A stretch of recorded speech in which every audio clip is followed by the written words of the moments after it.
Bonjour à tous, c'est Guillaume, bienvenue sur Astronaute. Alors aujourd'hui on va parler un petit peu des timelapses, on va parler donc du matériel, des logiciels et aussi de la prise de vue. Allez, c'est parti.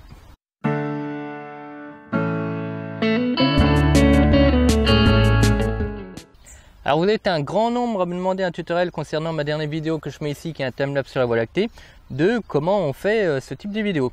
Bien entendu, vous vous doutez que c'était prévu, donc c'est ce qu'on va faire aujourd'hui. On va d'abord parler un petit peu des différents matériels qu'on a besoin pour faire un timelapse. La première chose est bien entendu un appareil photo numérique, de préférence un appareil photo numérique réflexe, qui permet de faire des temps de pause en mode manuel, tout simplement parce qu'on va devoir faire des temps de pause d'environ 8 à 10 secondes. En ce qui concerne la prise de vue, je vous renvoie ici vers une vidéo où je parle de la prise de vue de la Voie lactée, car ce sera exactement la même chose.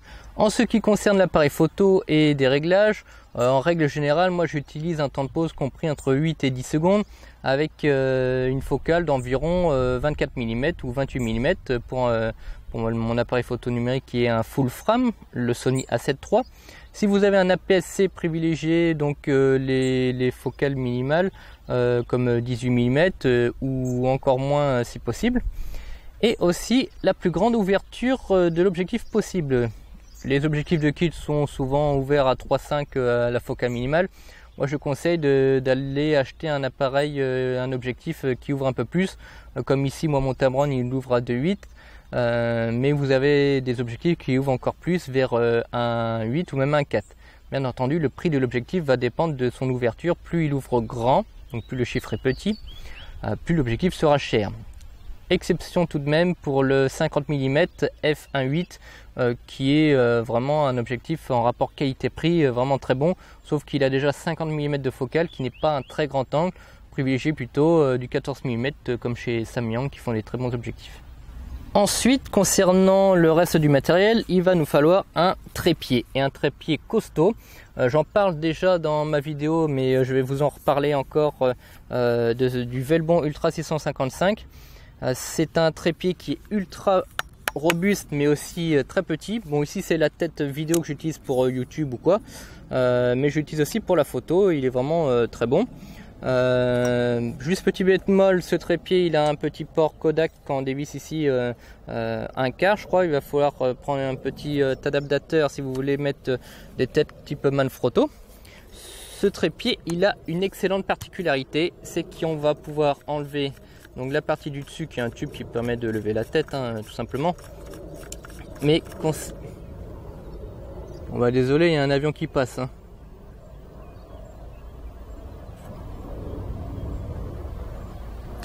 Même en plein jour, ils me font chier. Bref, voilà, on peut dévisser ce tube là, hop, on le fout de côté. Et il a une excellente particularité, c'est que vous avez des petits clips ici. Hop, vous les clipsez et vous pouvez avoir un angle quasiment plat. Bien entendu, on va pas utiliser comme ceci, mais on va utiliser donc comme cela, avec un cran ici, voilà.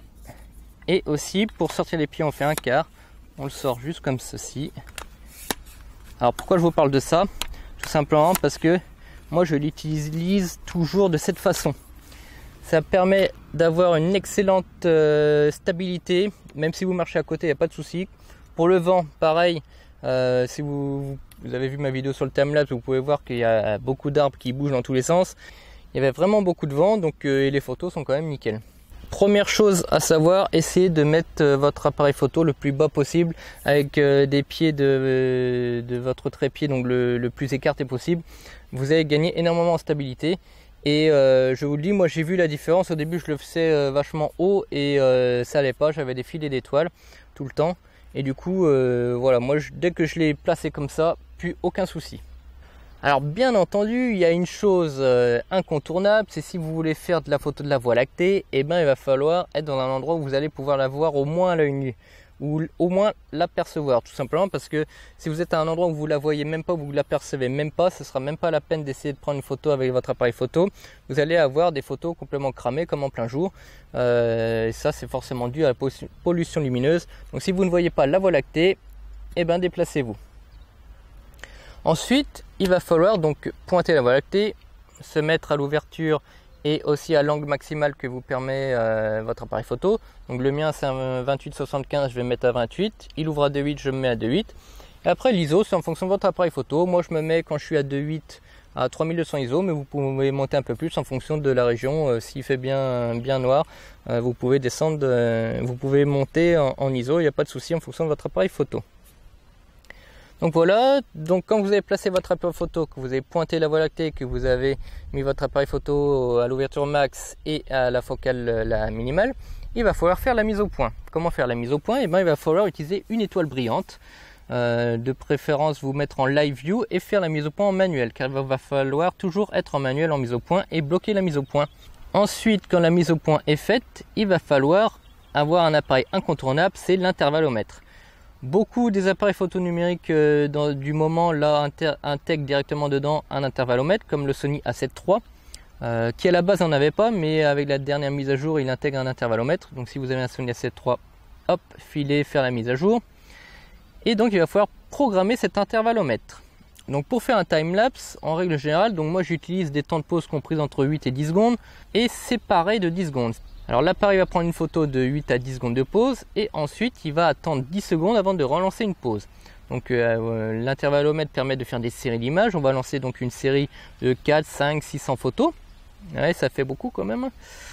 Pour avoir forcément plusieurs minutes de vidéo, tout simplement parce qu'on va après faire une vidéo à 24 images par seconde. Donc pour avoir une seconde de vidéo, il va falloir 24 photos. Ensuite, quand vous avez programmé votre intervallomètre, au moment du déclenchement, il va falloir mettre quand même un retardateur 2 secondes pour éviter donc les bouger sur la première photo. Bon, c'est pas très grave, on va en faire 500 à côté, mais bon, ça évite de perdre quand même une photo.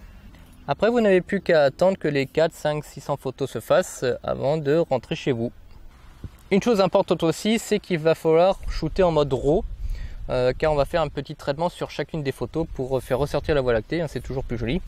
Ou alors vous pouvez très bien utiliser le mode JPEG, hein, mais bon, on va perdre en information, c'est toujours moins bon au traitement.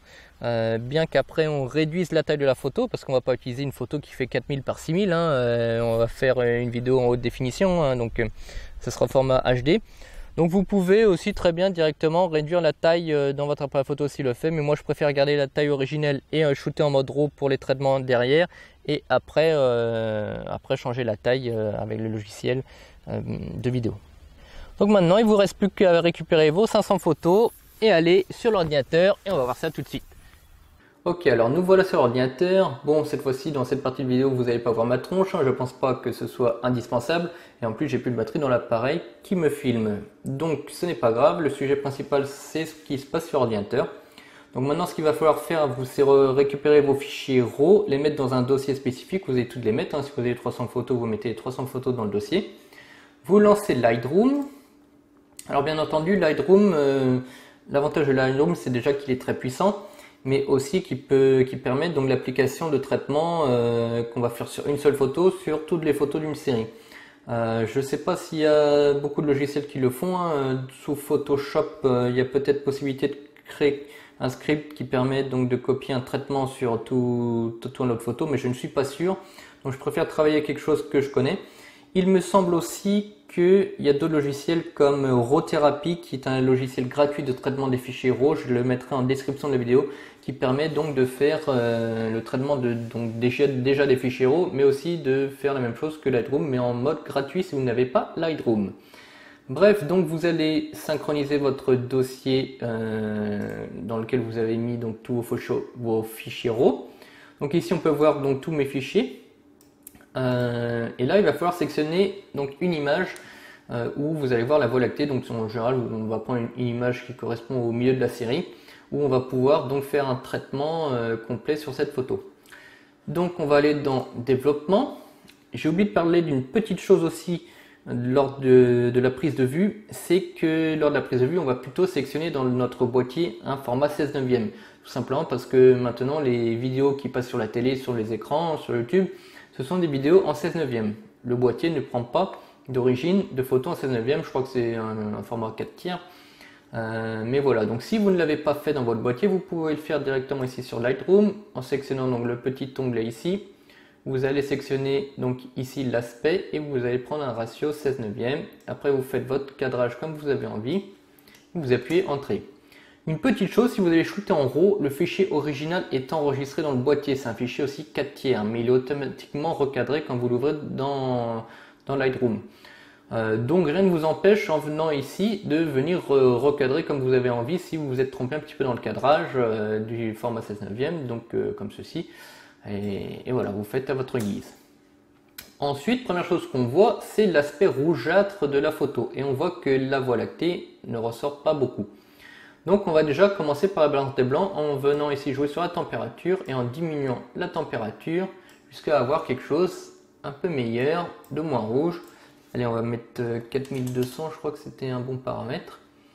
Voilà, on voit que la Voie lactée n'est pas très brillante, on va l'augmenter d'un diaphragme, mais ici on va faire plus 1. Alors ça, ce sont des paramètres que vous allez faire vous-même. Vous pouvez jouer sur les curseurs et voir jusqu'à quel niveau vous aimez voir votre photo. Voilà, moi j'aime bien augmenter le contraste, on va mettre plus 25 en contraste, ce qui a pour but d'augmenter donc les détails et puis la couleur. Donc on voit ici quand même qu'il y a un dégradé rougeâtre, on va faire donc une correction avec un filtre gradué qu'on va mettre ici. On va faire une correction donc de température. Voilà, on peut même l'étendre un peu plus. Oups, ouais, je l'ai peut-être inversé là. Ah non, c'est un deuxième ça, pardon. Hop, on va le supprimer. Voilà, donc après vous pouvez le bouger comme vous avez envie. Voilà, si je l'enlève, on peut voir comment ça joue sur le gradient. C'est pas trop mal. On va peut-être l'étendre un peu pour...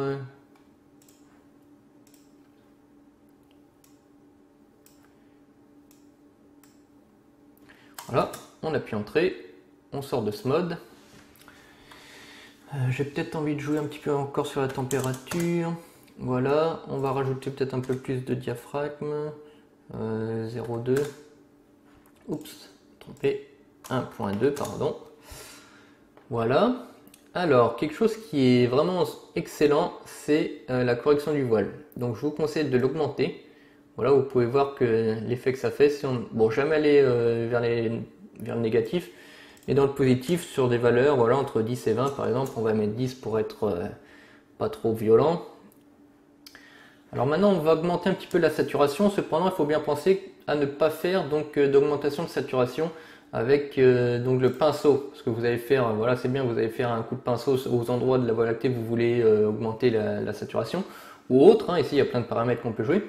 Cependant, la Voie lactée n'est pas au même endroit que ce soit au début du timelapse qu'à la fin. Donc quand on va vouloir copier tous les paramètres, eh bien, ce sont ces paramètres propres à la photo que vous avez faite qui va être copié. Donc il y aura des problèmes, ou à moins de faire ce traitement sur les 500 photos que vous allez avoir, mais là vous allez perdre énormément de temps. Donc on va faire une montée de saturation globale, où on peut peut-être, avec un filtre radial par contre ça marche, filtre gradué. Hop, on va changer de sens.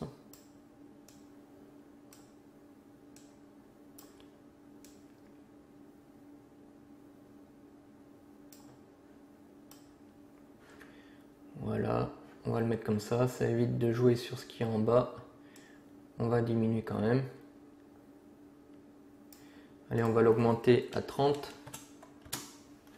Voilà, c'est pas mal. Alors il ne faut pas encore se soucier du bruit. Le bruit, on va le traiter juste après dans la photo, tout simplement parce que la photo est en haute résolution. Moi, c'est des photos de 4000 par 6000.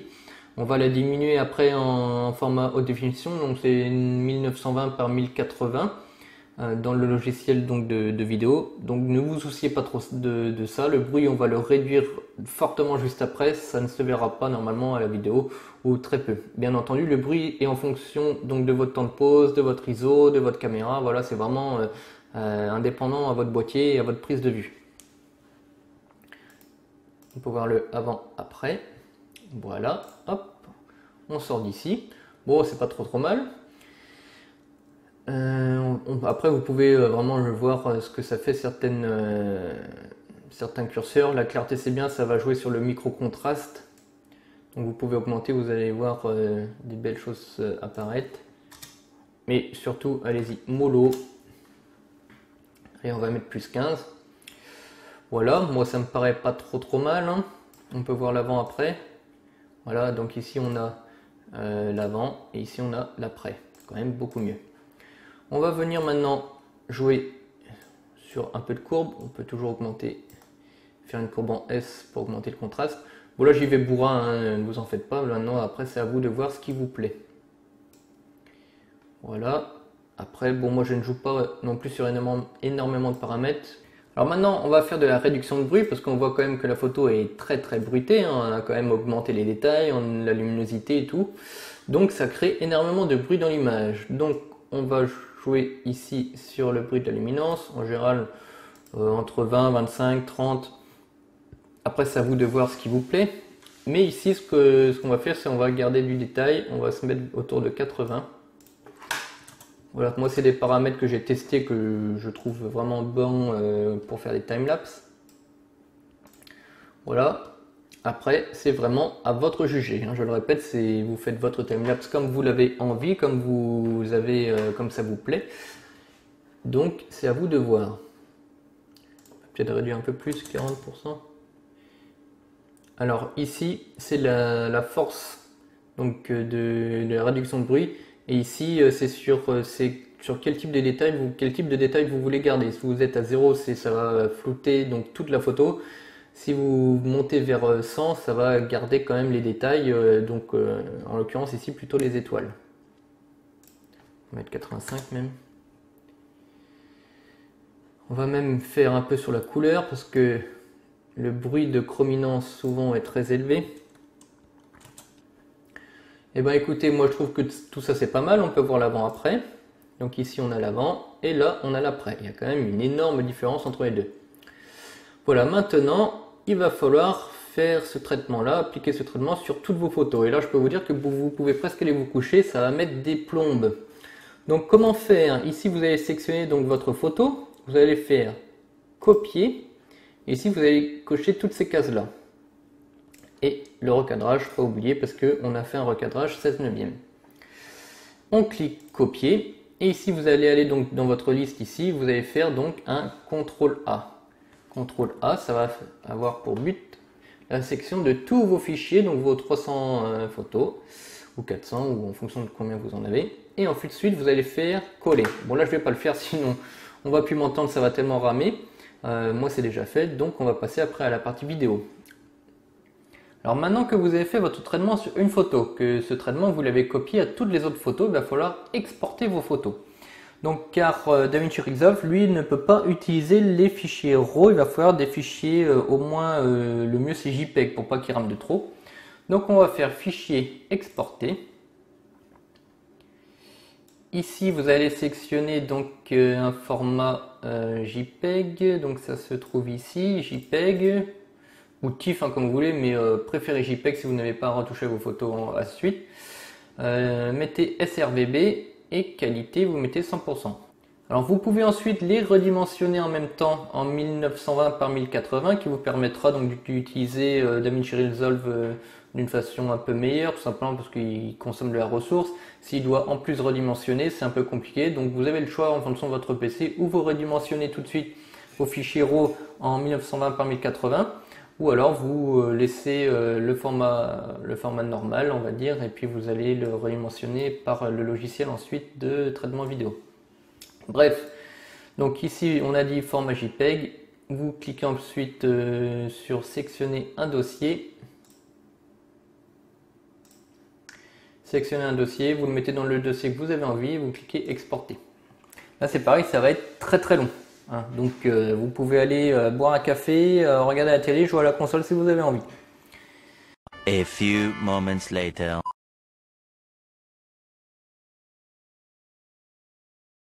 On va utiliser un logiciel qui est gratuit, qui est d'ailleurs le logiciel de montage que j'utilise pour toutes mes vidéos sur YouTube, qui est un logiciel aussi qui est utilisé par beaucoup de professionnels essentiellement pour l'étalonnage. Bon, c'est pas le but de la vidéo. Là aujourd'hui on va faire un timelapse. Donc on y va, ça s'appelle DaVinci Resolve, donc moi j'ai la version 15 mais il y a la version 16 qui vient de sortir. J'essaierai de mettre un lien dans la description de la vidéo pour que vous puissiez la télécharger si vous en avez besoin. Bien entendu, il existe beaucoup d'autres logiciels, mais moi j'utilise celui-ci car il est très intuitif. On va voir comment tout de suite. Alors, une fois que DaVinci Resolve est lancé, on va créer un nouveau projet sans titre. Donc, de base, je crois que ça crée un projet en 1080p, 24 images par seconde. Alors, comment se présente DaVinci Resolve? Donc, DaVinci Resolve, vous arrivez sur la page de montage, avec ici à gauche la bibliothèque de médias. Bon, ça peut, là c'est mon interface, mais vous en avez plusieurs. Et vous allez pouvoir apporter donc vos photos, vos vidéos et votre bande son. Donc là, ce que vous pouvez faire tout de suite, c'est importer à l'intérieur, donc en faisant glisser ou en faisant ouvrir. Donc par exemple, une musique que vous allez mettre dans votre timelapse, c'est toujours sympa. Ensuite, vous vous doutez bien qu'on ne va pas importer les 500 photos qu'on a, et ça serait beaucoup trop compliqué pour les mettre une par une dans la timeline qu'on a ici. Ça serait beaucoup trop compliqué. DaVinci Resolve a un truc excellent, il va directement faire une vidéo avec votre séquence d'images. Bien entendu, il va falloir que votre séquence d'images ait des numéros qui se suivent. L'appareil photo normalement d'origine va créer un fichier qui s'appelle DSC 01 par exemple, et ainsi de suite 01, 02, 03, 04. Voilà. Si vous ne touchez pas aux paramètres de base, eh bien, l'appareil photo va le faire automatiquement. Donc quand vous aurez exporté vos fichiers de Lightroom en gardant les noms originels des fichiers, vous allez directement avoir une séquence qui se suit. Donc, alors si ce n'est pas le cas, si vous avez supprimé une des photos de la séquence par exemple, ne vous embêtez pas à renommer toute la suite. Vous aurez juste, au lieu d'avoir une vidéo, vous aurez juste 2 vidéos.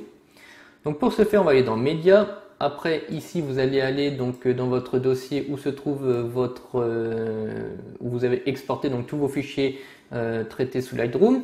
Donc bon, moi on va utiliser celui-là. Donc moi je vais dans Timelapse, JPEG, et ici on peut voir donc un fichier qui a été créé automatiquement par DaVinci Resolve.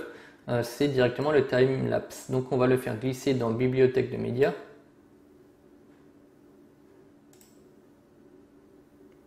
Voilà, et on va retourner dans montage. Et là, vous allez avoir votre fichier que vous allez faire glisser sur votre timeline. Ici. Et vous avez directement donc votre timelapse qui se trouve totalement fait à une cadence de 24 images par seconde. Si vous voulez changer cette cadence pour faire un accéléré, eh bien, vous n'avez qu'à cliquer droit dessus, faire modifier la vitesse du plan. Et ici, vous pouvez mettre 200%, la vidéo ira 2 fois plus vite. Évitez d'aller trop en arrière, à moins que vous ayez fait plus de photos, mais bon, gardez 100% ou augmentez la vitesse si vous avez vraiment envie. Ensuite, je ne vais pas aller plus loin dans le timelapse ici, dans cet exemple, mais si vous voulez rajouter du son, une bande son, vous la sélectionnez, vous la placez ici dans Audio et vous aurez de l'audio. Après, si vous voulez faire des découpes, il suffit d'utiliser ici le petit logo cutter là, et venir découper donc la vidéo comme ça. Vous pouvez placer d'autres morceaux, enfin bref, après c'est du montage vidéo, c'est différent, mais ça reste relativement simple. C'est un logiciel qui est utilisé par les professionnels, mais qui est quand même à l'utilisation pour le commun des mortels, on va dire, relativement simple à utiliser. Ensuite, il va falloir aller dans Exporter. Voilà, ça se présente comme ceci. Vous allez donner un nom à votre vidéo. Ensuite, ici, vous pouvez laisser les paramètres de base. Bon, moi, plutôt, je vais utiliser du MP4. Et ici, donc, un format HD à 24 images par seconde. Et ensuite, donc, vous allez sélectionner ici un répertoire où il va enregistrer la vidéo. On va sélectionner un juste pour vous montrer. Par exemple, le bureau. Voilà. Après, vous faites ajouter à la liste d'export.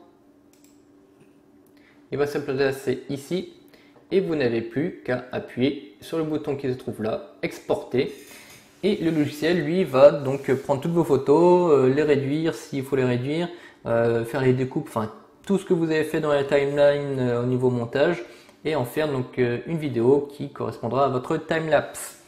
Voilà, j'espère que cette vidéo vous aura plu, vous aura servi à comprendre comment on peut faire un timelapse avec un appareil photo en séquence d'images. Et bien sûr, il y a d'autres méthodes. On peut faire un timelapse en vidéo, c'est-à-dire au lieu de prendre photo par photo, on va faire une vidéo qui dure extrêmement longtemps. Bon, là, il va falloir que la capacité, on va dire, dans la carte mémoire.